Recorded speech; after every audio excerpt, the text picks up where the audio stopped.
Hey y'all, CB here at NBS Welding. Got the super service truck fired up and ready to roll. Got to head down the road today, heading out for a field job. Let's get down the road and I'll give you a little more info on what's crack-a-lacking. Alright y'all, here's what's going on. I got a buddy in the timbering business, and obviously he's got buddies in the timbering business, and one of his buddies got a hold of me yesterday and was wondering if I could work on a C-frame on a dozer, which I said sure. I got with the guy. We had a few texts going back and forth. I was wanting him to send me some pictures, but I don't think he was at the location where the dozer was, so that wasn't possible. But I did get to talk to him later in the evening, yesterday evening, on the phone, and what I found out on the job so far, this C-frame of the dozer has broke before, and he got a guy to weld it, and the guy plated it, and it lasted a day, and he can already see that it's cracking. From what I understand, talking to him on the phone conversation that I had, he was hoping that I could just grind out where he sees the cracks around the plate and weld it up. Now I don't know if that's what we're going to be doing or not. I mean, to a certain extent, I'll do whatever he wants to do, but I will advise him the best I can when I get there with regards to what I think we should do or not do. So that's what's up. Get out there and see what we get into. It's going to be interesting. Stay tuned. All right, y'all. We're on site. I've talked to the owner about the situation, and we got to get this machine in position where it can be worked on.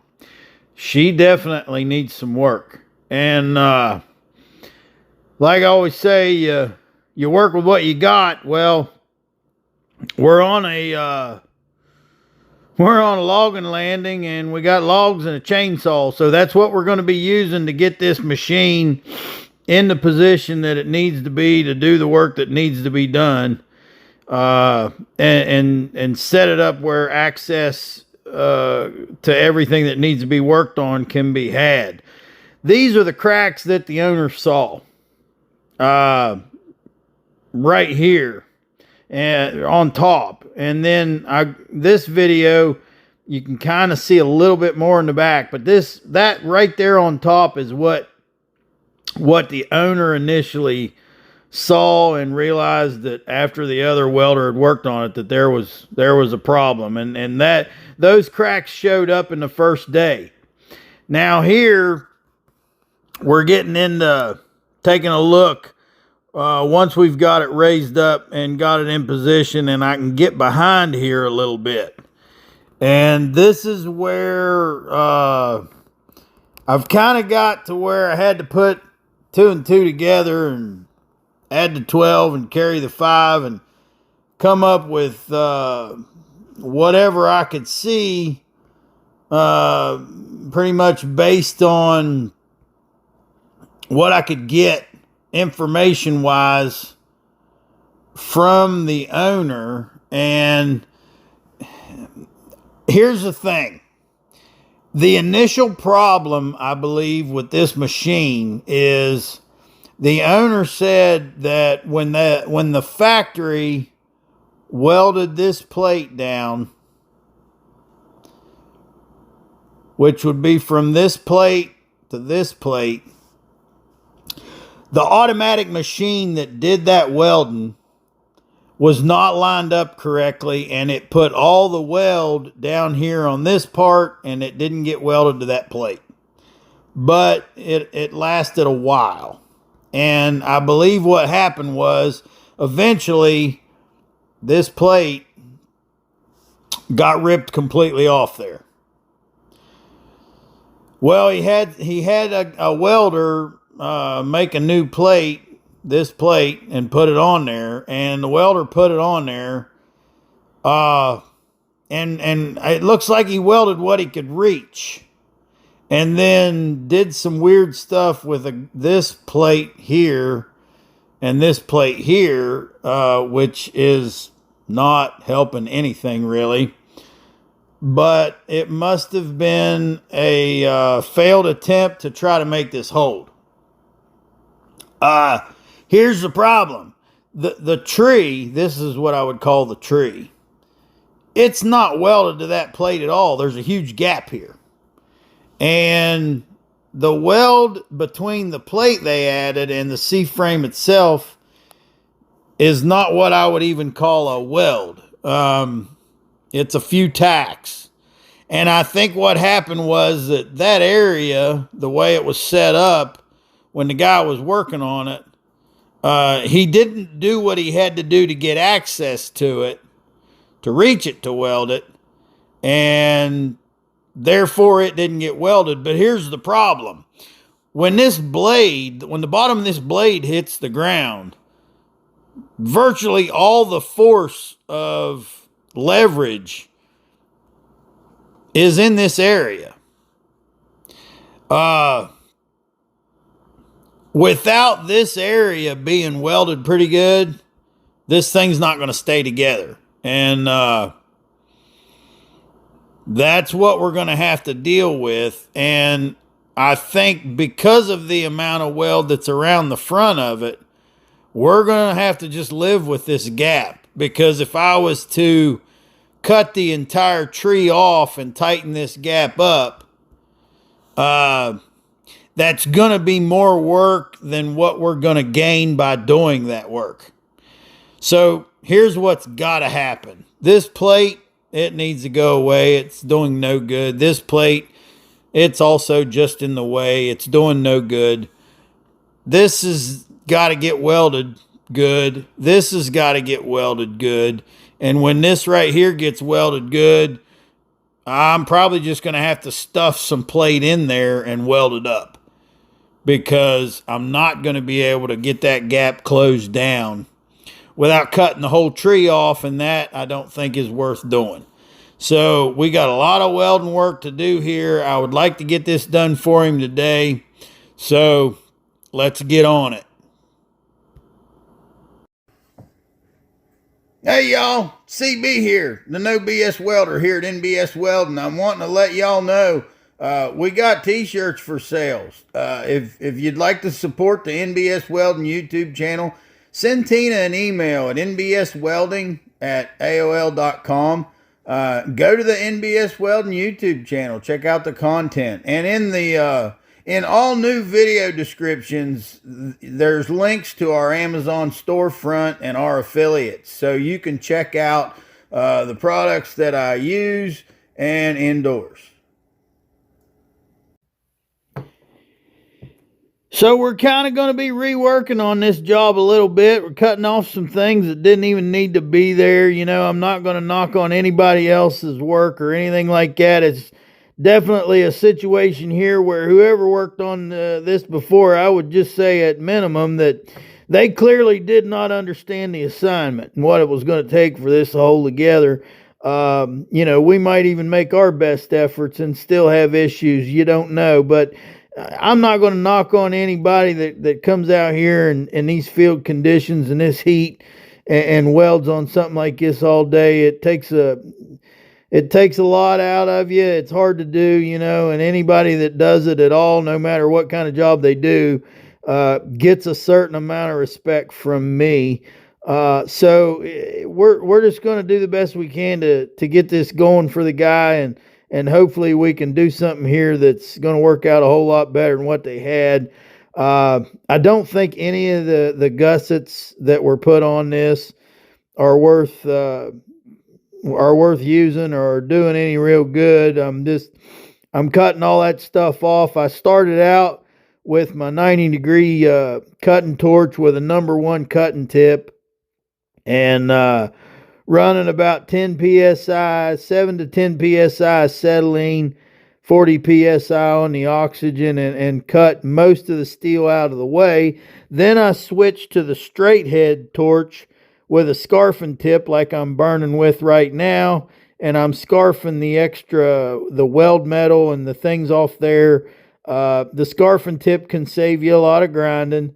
You can get down a little bit closer without doing damage to the base metal. And it does a pretty good job in a situation like this where you need to gouge out some weld and do that for the purpose of getting weld penetration. But with those gussets out of the way, we can start to get a little bit better idea of the situation overall, and really the scope of how much welding really needs to be done here. And there's plenty. I want to get this welded up for this guy today, but this is really probably a couple days worth of welding. I'm gonna be running some big electrodes and a lot of heat and pushing hard to get this done in one day. And it turned out weather didn't cooperate 100%, but it didn't fight me 100% either on this day. We did get some of them 3 to 5 minute rain squalls that just turn it into a furnace, because as soon as you get those little rain squalls, it's just humid as hell. But this is what we're dealing with, and we're going to deal with it. Got everything gouged out. I'm getting out a right angle grinder and cleaning things up. Grabbed a scrap piece of the 1/2 inch plate, and I hammered it into that crack just to put something in there to fill the crack. And then I'm going to take my 90-degree head cutting torch with that #1 tip and just cut off everything that's sticking out, basically using the back of that tree as a straight edge, and everything that's sticking out there is just going to get hacked off. So I did end up turning up my acetylene. If you run a little bit more acetylene on your scarfing tip, it generally helps quite a bit on heating up. And if you run a little bit more acetylene on your cutting tip, you can cut a little faster, and you can definitely start your cut a little faster. Now, I've got out the Arc Captain MiG 200 plugged into the Trailblazer, using the Trailblazer 302 as a generator to run my Arc Captain MiG 200. I've got 035 Arc Captain flux core wire.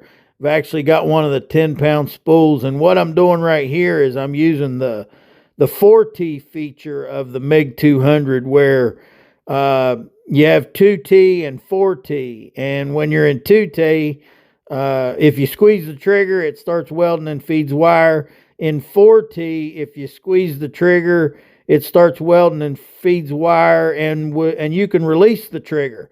And you see the way I've been holding the gun, I'm not even having to hold the trigger, because in 4T, you just squeeze the trigger once to initialize the welding, and from there, you can hold the gun however you want, and it'll continue to weld and feed wire until you squeeze the trigger again.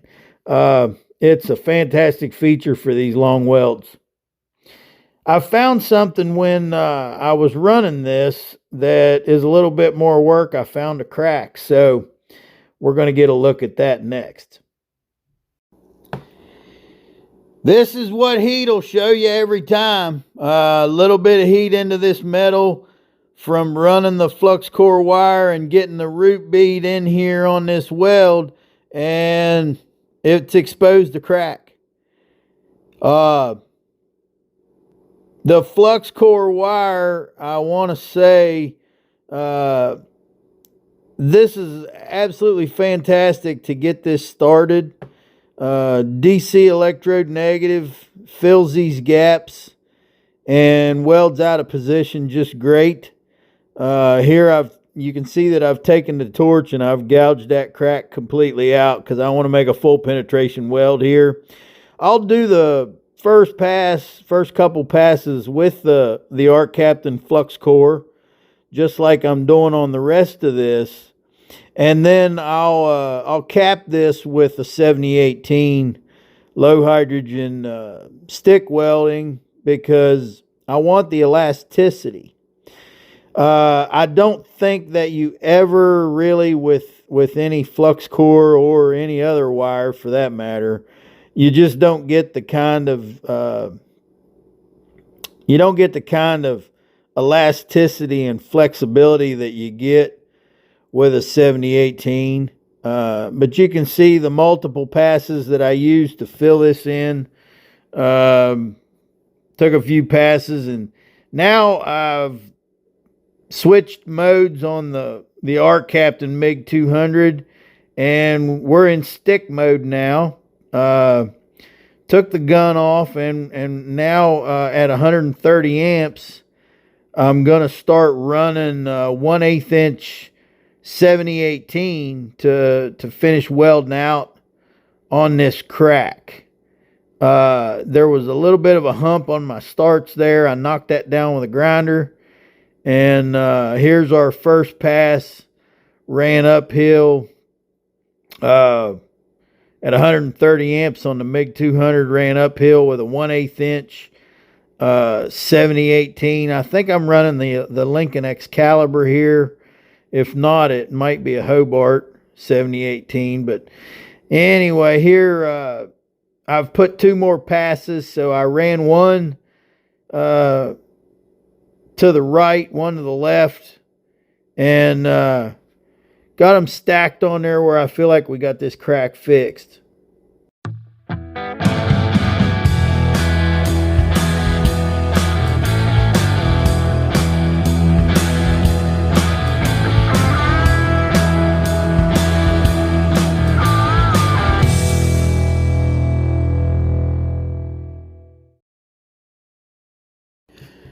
So when you got a whole lot of welding to do and you need to get it done in a hurry, the way to go about doing it is run the big rods, a lot of heat. I got 3/16 inch 7014 rod here. I'm running with the Arc Captain MiG 200 wide open. Burning at 180 amps is a maximum it'll do in stick mode. It is called the MiG 200. It will do 200 in TIG mode. But I'm wide open at 180 in stick mode, burning these 3/16 rods and laying it in there, running her right to left, and then right away running her left to right, stacking them one on top of the other, and laying them in there. This machine will burn these rods. I've burned them before. Generally, when I have an issue, what happens is I weld so fast, I don't give the things time to cool, and I melt the cable. It burns up welding cable. This is far bigger than the machine is meant to run, although it will do it. And just to put into perspective how much bigger these rods are than what you would normally be welding with, the 3/16 inch 7014s are on your left right here, compared to the 1/8 inch 7018s on the right. Now those rods on the right is what more like what this machine was meant to run. I run the 3/16 rods with it, and I do so pretty much to show that it can do it, because I'm an Arc Captain affiliate and I'm testing the equipment. I don't recommend that you do this to your Arc Captain machine at home, and this is what happens. I was laying the smoke to it with no rest, and the cable on this little machine, it just won't handle it. Even though I have replaced the stinger, we're going to have to switch over to the Miller Trailblazer 302, and that's got the cable on it that'll allow us to lay it in there. So this is what we got, running the 3/16 7014 rod. I couldn't tell you how many passes. A bunch. A whole lot of welding. So let's power brush that off and we'll see what we got. So this is what she looks like. Hit her with a power brush, run a few more passes for reinforcement. We pretty much got, just behind this tree, we've got a block of weld that's probably 2 foot by 4 inches. And then there's the weld holding the C-frame to that top plate. And then as an added amount of weld bead for the purpose of just crack resistance, I took some 1/8 inch 7018 and I ran some verticals over at each edge where I started welding, like right here at this left edge. I ran a vertical, and then on the left edge here, you can see the left edge of the tree, I ran a vertical, and then straight up from the reinforcement plate on the C-frame, on each side of that reinforcement, I ran a vertical with the 1/8 inch 7018. Then here we see the vertical that I ran on the right side of the tree. And a lot of people would say, well, if you're doing that, why didn't you just put a plate on it? It's worth considering maybe to put a plate on something like this on the back. But I'm not crazy about doing a lot of patch plates on engineered things like this, because I've seen too many cases where you add a plate and weld around it and you make it so stiff in that place that you take the flex out of the machine, out of the implement or the part, and then all of that flex has to happen in other areas of the machine, and you'll get terrible spider cracks in other places because of the way you've stiffened it. So I'm hoping that just the welding here, the heavy welding, is enough to take care of it, and that's what I'm betting on at this point. And I'm sure if there's an issue, this old boy let me know, and I'll get her taken care of down the road. But as of for right now, I think this is going to give us the strength we need and maintain the right amount of flexibility for the C-frame itself.